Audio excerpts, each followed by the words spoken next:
We are delighted today to host two of our favorite library people to share some information that is really, really valuable and important for all of us. So it is my great pleasure to introduce to you Nikki Worrell and Jerrel Horn. Thank you. Go ahead, ladies.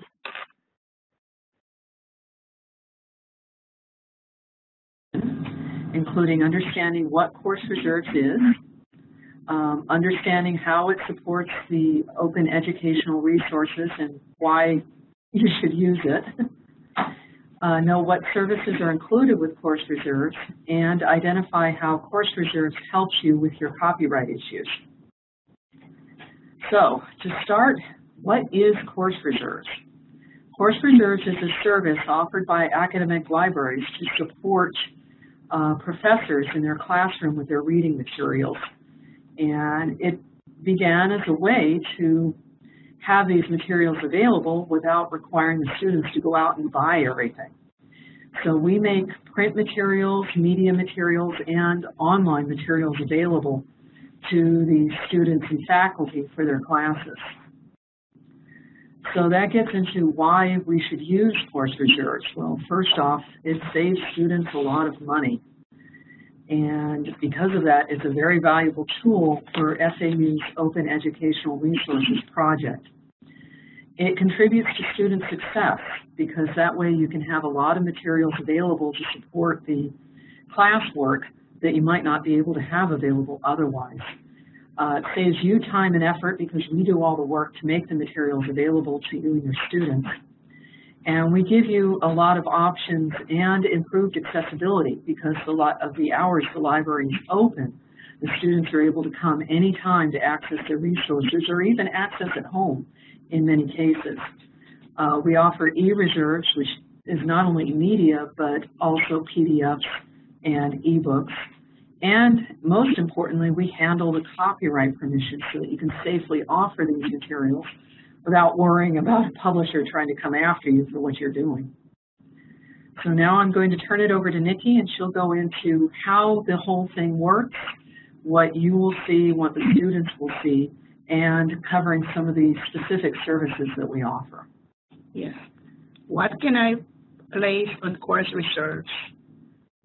Faculty can place books, articles, book chapters, media, physical items, or online files owned by the library. They could also, we could have available the links to books, personal resources, and special collection materials. But for special collections, they do have to stay in the library. They're not allowed to leave the building for those items. You may not reserve items that without copyright permission, items that have complex copyright permission, copy of a media file, items that require the purchase of a license, or items that create too much liability, you borrow or interlibrary loan. You say that my item cannot be reserved. What can I do? You could speak to a reference librarian. There's a link there where you could make an appointment to see a librarian. Okay. Also, you could ask the library to purchase the book or the video or the ebook, and there's a link to the form that you could fill out.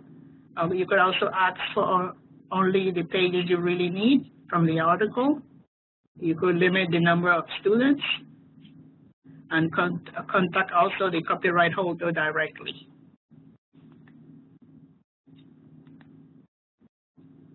How do you use Course Reserves? The student Course Reserves, you will go to the library main page. Let me see if I could show you this. Closer.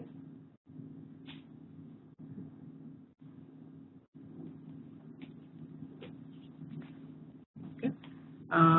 You will go to, this is our library homepage. You will go click on Course Reserve. If you're looking for a professor that has an item on Course Reserve, you will type the professor's last name, professor last name here. You will click on search, and it's going to give you a listing of all the items we have under that course, under that professor's name, and it's going to give you the item description. You click on that item description, it's going to give you the call number of the item status, and if it's checked out or not.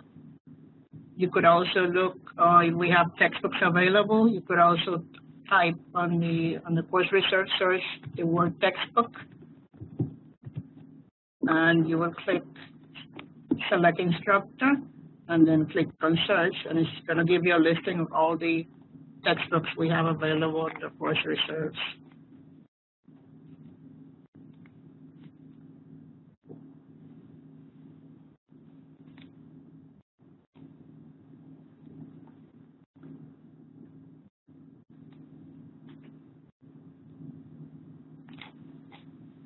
Okay, you also you could also check. You could look under course number, a professor's last name, or the class course title, and also you could look and see if we have ebooks reserves available. The link is also there. When you're on campus, you don't have to actually sign in to use the ebook. You just click on the link that you see on the library homepage, and it should be able to open. But when you're off campus, then you have to sign in with your ALCAR number and your month and day of birth. Faculty course reserve.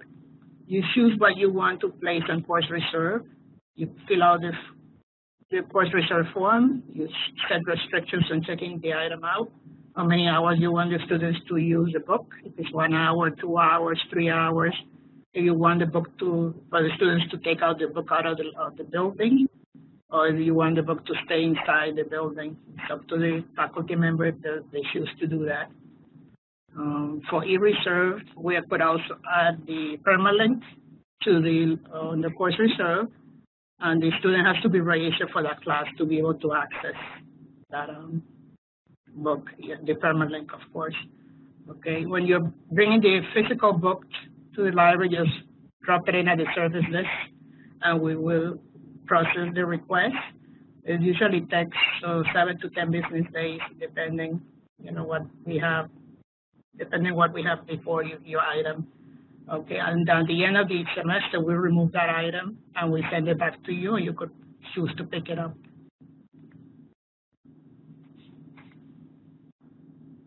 We also have all the faculty guidelines for FAU course reserve in this link.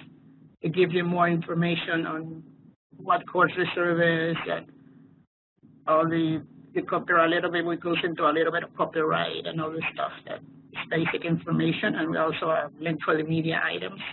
Now, all the DVDs we have available that you can also place in course reserve. It's also information on the web page includes policies and guidelines, so to have the library purchasable for course reserves, and links to online request forms, and the contact information. How can we help you? We're here to help you and the students to be successful, of course. The main services that we offer, to pull the item from the library shelf. Once you fill out the form, we get the item from the Boca, Jupiter, or Harbor Ranch campus. We do a little bit of research on copyright permission. We email the faculty member if we are able to get permission or not. We also create a PDF on articles, chapters for e-reserves. The other services we offer, we answer copyright questions and give basic advice. We're not lawyers, so we're not able to give you more legal advice because it's not part of our responsibility, so we don't have that type of expertise. So we will refer you either to a librarian or somebody else to help you if you need more help with copyright. We research to see if we have special requests that can be placed on reserves. We gather course reading into one place. We copy articles and book chapters for paper and e-reserve also. Departmental course reserves. We have news about course reserve. We're offering e-reserve through Canvas. The textbook library, we're trying to help students. We all know that books are very expensive, so we're trying to help students. The university has an initiative. All the state universities are trying to make books more affordable. So as part of the ER project, we find the textbooks under the instructor textbook in course reserves. We encourage students and faculty to support the OER by donating textbooks to the textbook library. If there is something you would like us to do, just please ask us. We're here to help the faculty members and also students to be successful. And on that note, I pass it on to Jerrel Horn, and she will get into more discussion a little bit of copyright. What is copyright, or how we could get copyright permission. Thank you. So now that we've gone through how course reserves works and the various kinds of things that you can put on course reserves, the next step is the copyright and why do you need to worry about it. And I know Alfred E. Newman doesn't worry about anything, but we need to. Now, before we get started, just a bit of a disclaimer. I and Nikki are not lawyers. We don't even play them on TV. And so the information about copyright in this presentation does not substitute for legal advice from counsel.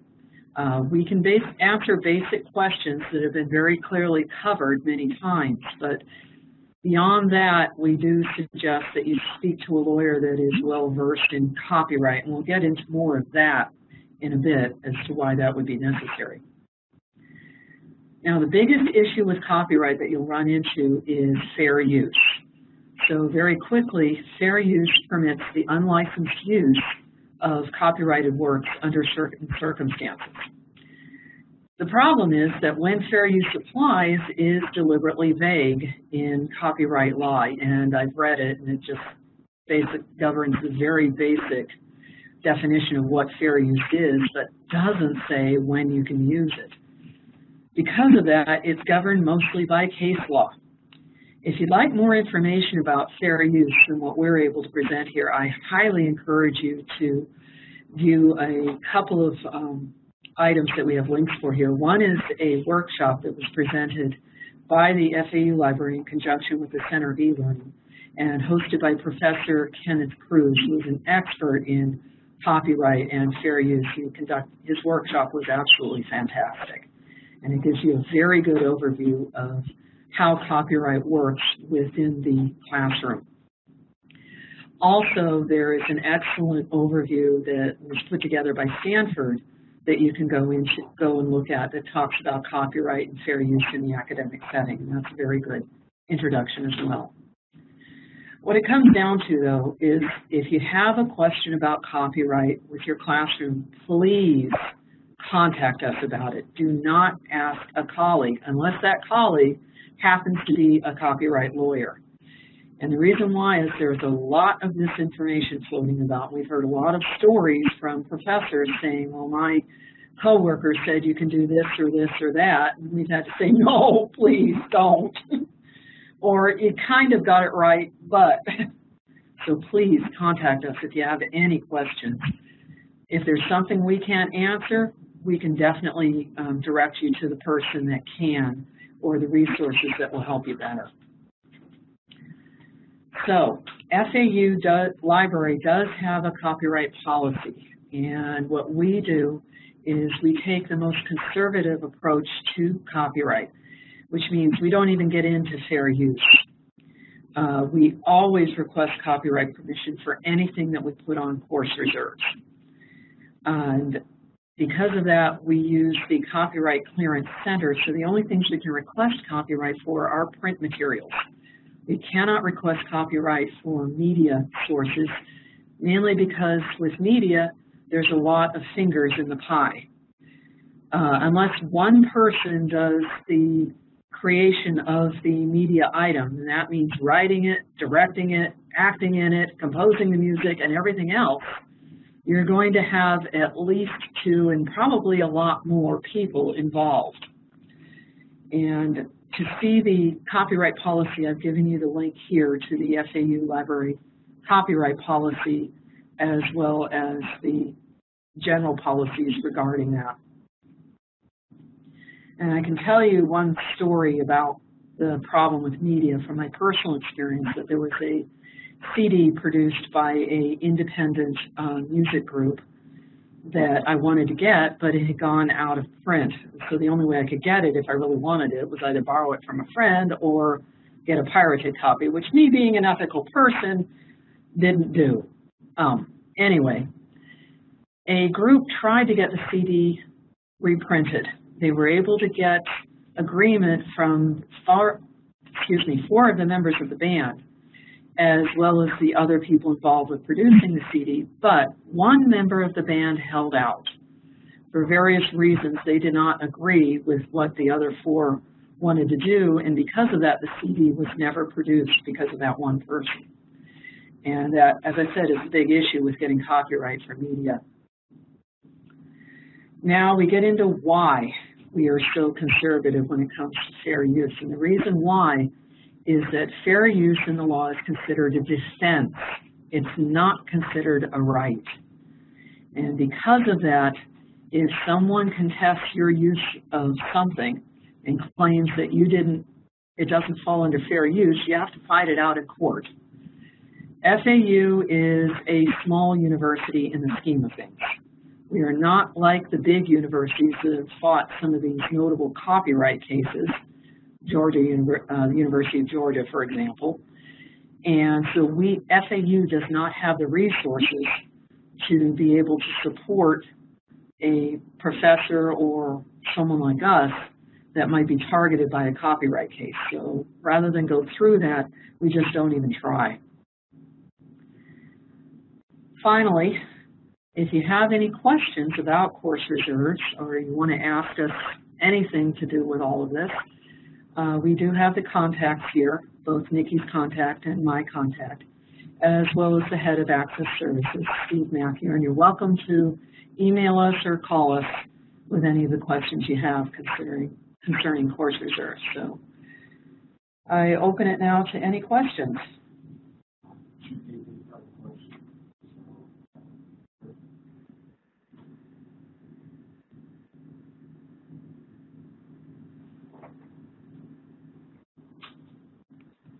I have one. Go ahead, Judy. Thank you. Oh, okay. I didn't know if I was on or not. Beautifully done. Thanks to both of you. And I will let you two ladies know, as well as the rest of the people who are joining us online, that we will definitely send these links out to everyone who is joining us. But my question goes back to your statement about on e-reserve. What does the statement mean? E-reserves are available through Canvas. What we're referring to there. Sorry, it's a little bit odd listening to that, but what we're referring to there is that e-reserves where we have to provide the actual material, not links to outside websites or books.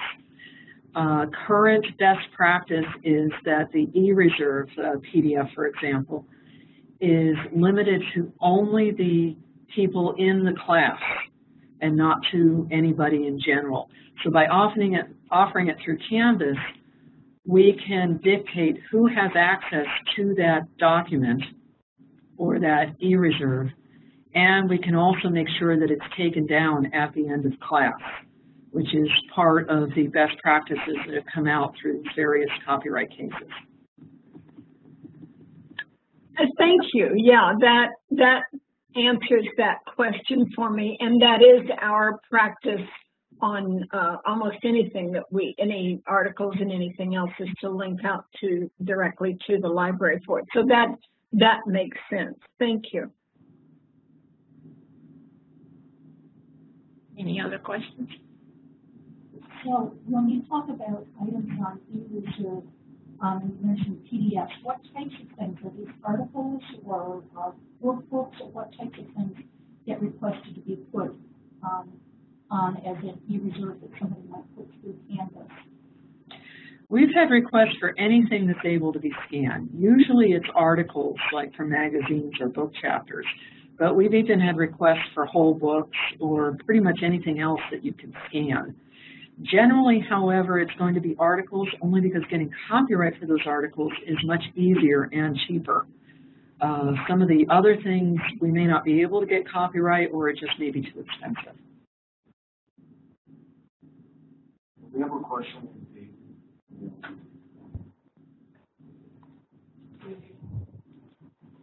Am I live? Hello, can you hear me? Hello? Hi. Hello, can you hear me? Yeah, we can hear you now. Hi. Yeah, so I recently took a copy. Oh, this is Nicole from the Center for E-Learning. How are you? I recently took a copyright seminar where I learned that the 10% rule is a myth, where you can copy 10% of any material and be okay. I recently learned that was a myth. Okay, yeah, that 10% rule was applied to fair use, and yes, it is a myth. There are a lot of other considerations you have to make with fair use. One of the examples that Professor Cruz used in his course was a book that was talking about a political event that had a very key passage about that event that amounted to maybe a page or two within the book. And a class had gotten a hold of a copy of that book, and citing fair use, had copied that page or two to present in the class, and the publisher brought a fair use case against the professor, and the professor lost because the part they had copied, even though it was only a page or two out of a very thick book, it was a key part of the book. And so that's one of the big reasons why the 10% is just a myth. Thank you. Jerrel, you mentioned something about, at least I think it was you, about textbooks or books that professors put on loan. Are these personal books that the professors own that they're making available for use through reserves for their class to use? It was actually Nikki that mentioned it. Okay, thank you. Oh, yes. Professors can donate books at the end of the semester, so we will put them on course reserve for the students to have access to them.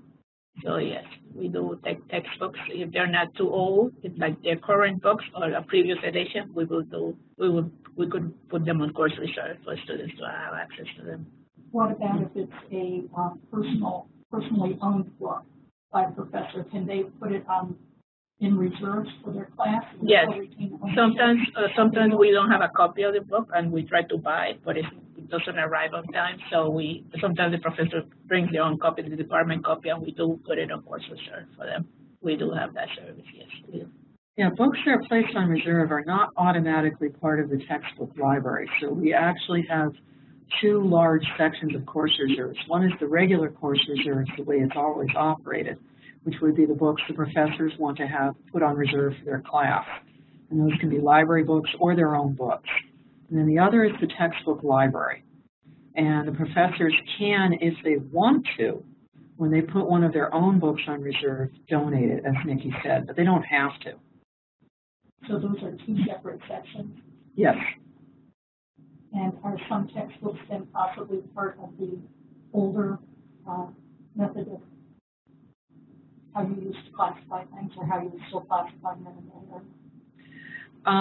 Yes, what we're trying to do, though, is keep them pretty much separate. So if a professor brings us a book and says they want to donate it, we keep it in the regular course reserves for the time that they're using it for their class, and convert it once their class is over as a part of the textbook library. Yes?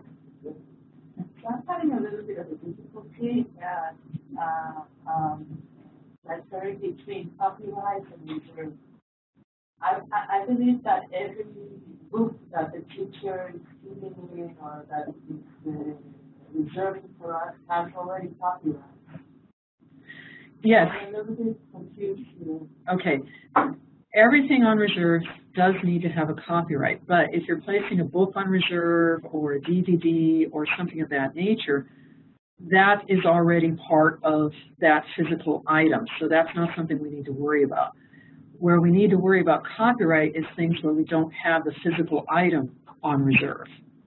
And in that case, then we need to look at where the item is coming from. If it's something the library owns, like a streaming video, then it's no problem. But if it's something the library doesn't own, like a article in a chapter of a print book, and all we want to do is place the chapter in a different format, then we start having to worry about it. Basically, what it comes down to is if you're placing a physical item and the whole physical item on course reserve, the copyright is part of that. And that's all part of that reason why you're able to buy a book and then sell it to somebody else. It's all part of that, and it's been well established.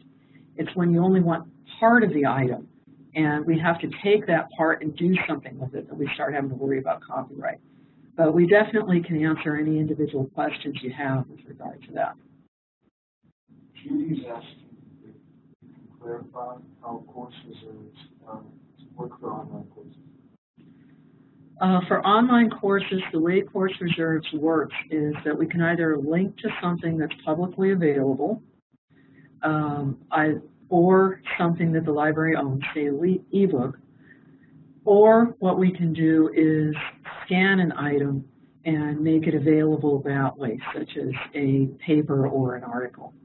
If it's something we need to scan, then we only offer it through Canvas so that we're complying with the best practices.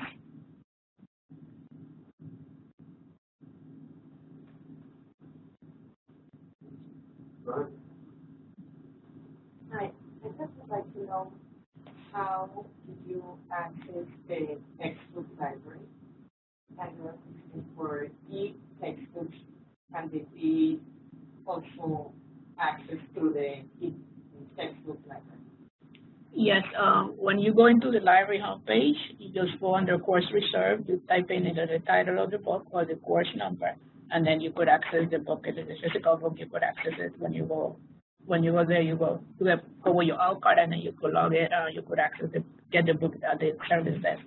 When you're trying to link to the ebook, when you're on campus, you just click on the link. You don't have to physically, you don't have to sign in as a student because you're on campus. When you're at home or someplace else, then you have to sign in with your out card and your Montague card. That would be for the text, the online text. The ebook, yes, the ebook. We will be adding ebooks to the textbook library as we get them available. That's the next step. So this is just the beginning, but the goal is to eventually have all of the textbooks that are in use for the larger classes. That's our ultimate goal, to try and get there. So it's going to take a while, but we've gotten a start. We were given a very large donation by RISE of textbooks. That's the program that gives out textbooks to students with financial difficulties. And they gave us a lot of their materials that they didn't need anymore. And since a lot of them are still being used, we were able to input them. It was about 200 unique books, approximately 300 including copies and so forth. So that's a big start for us. As far as accessing the textbooks, another way is that if you type textbook as the instructor, then if you look to the left, you'll see a listing of all of the course numbers, and you can scroll through and choose your course number. On top of that, Lori and Don Fruit at the library have been tasked with creating a guide to all of these textbooks to make it a lot easier to find using various search parameters.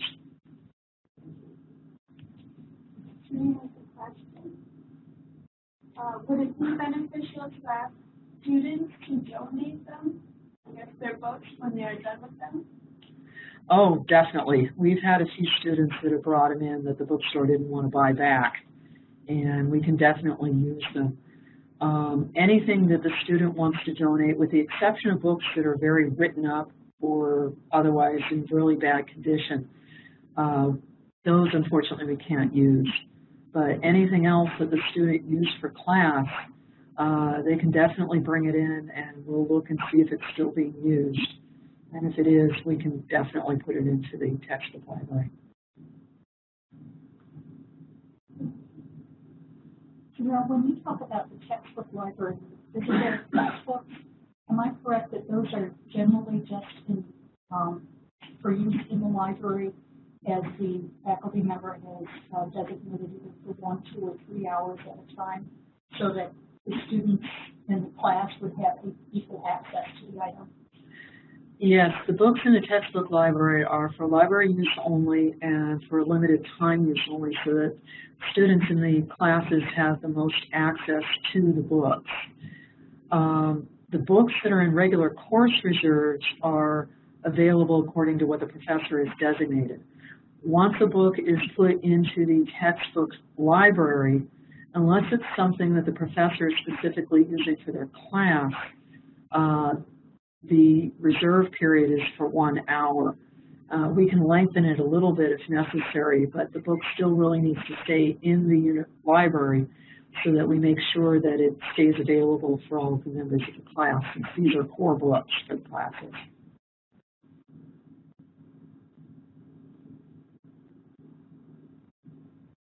Yes? Are there, for example, publishers or textbooks that do not allow their copies to be in the library? It's a possibility, but I've never seen anything like that. Now, a lot of times what they will do is give instructor copies only, but those copies are not allowed to be sold. That doesn't mean that the instructor can't show them to somebody else or, give them to somebody else or put them on reserve in the library. The publishers can't define it that narrowly. Not to say they probably haven't tried. I do know at one point they tried to limit use of the international textbooks, because a lot of times those are cheaper. And the court struck that down very hard, which is why, as a student, you can go and buy an international version of the textbook. So instead, what they try to do is mix up the questions a little bit to discourage students from doing that. But the courts knocked that down. So other than selling, in which that they can do, they can't restrict how the book is given away or who can see it.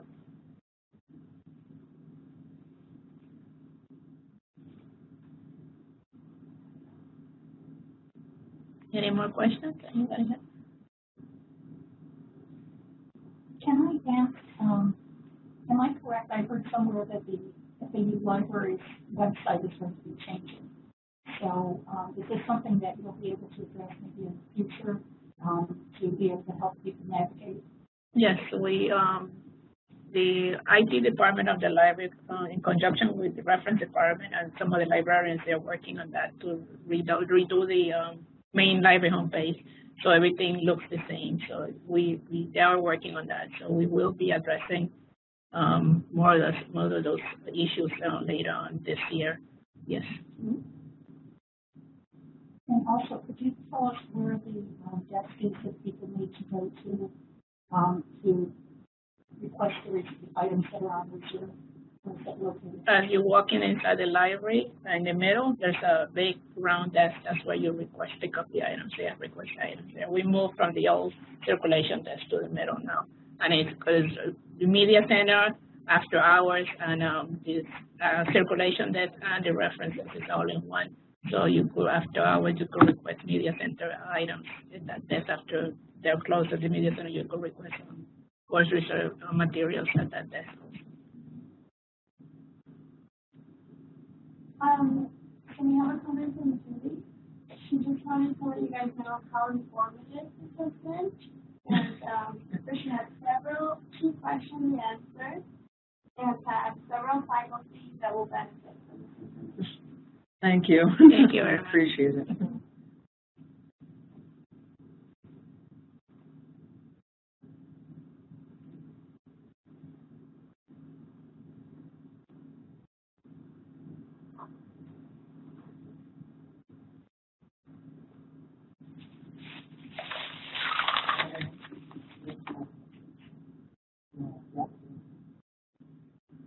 Okay, well, we still have 5 minutes, so are there any other questions before we wrap this up? Maybe maybe what you could do with the 5 minutes is go back to the library's homepage, show them the reserves and what we were talking about with the course numbers and things like that, so that they're a little bit familiar.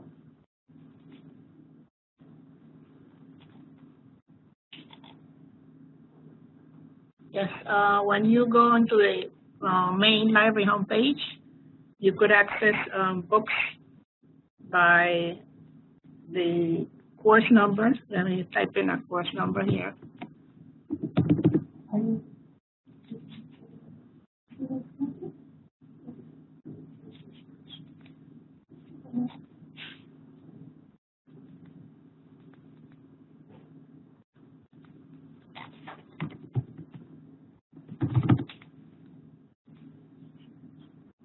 As you type in the course number,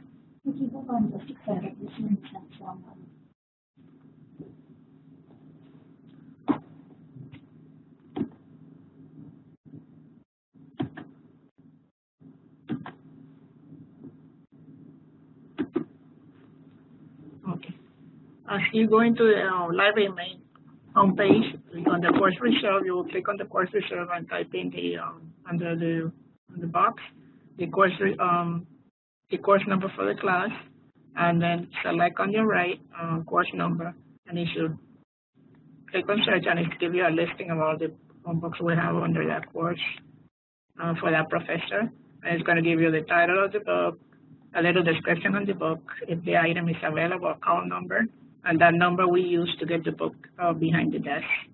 So as you approach the main desk, it's important to have either the course number, the professor's last name, or the title of the book.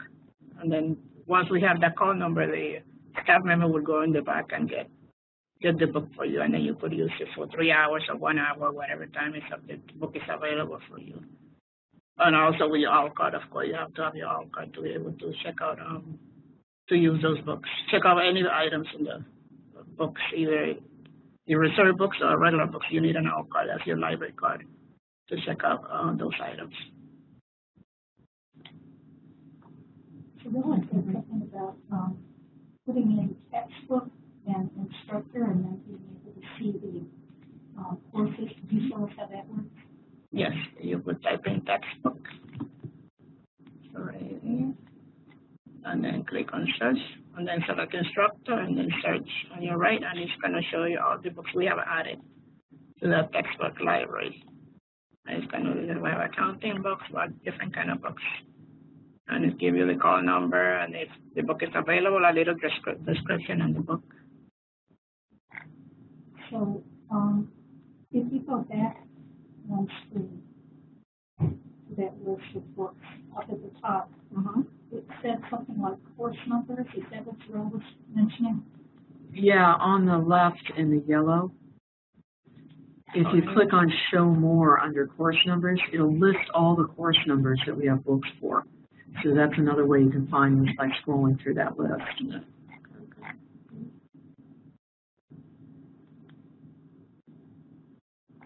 the nice thing about that is you'll notice some of the course numbers are abbreviated, such as ACG for accounting. And that's where we would put any, we call them supplemental materials. They really aren't. They're textbooks that were used by the class, but they changed. And it's a known fact that it's good to have other resources, because a lot of times if the textbook you're using just doesn't really speak to you, if you go and find a similar textbook, sometimes that'll work better, or it'll have more of an explanation that the one you're using doesn't. And so these resources are valuable as well, and we've started adding some of those.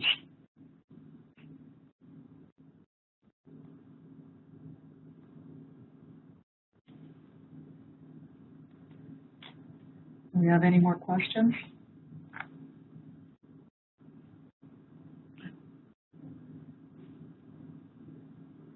Okay, well, I see we're about out of time. So I want to thank everybody for coming and listening. Thank you very much, and feel welcome to reach out to us and any of either us as a staff or the librarians at the reference area also. Yeah, we love to get questions and help people out.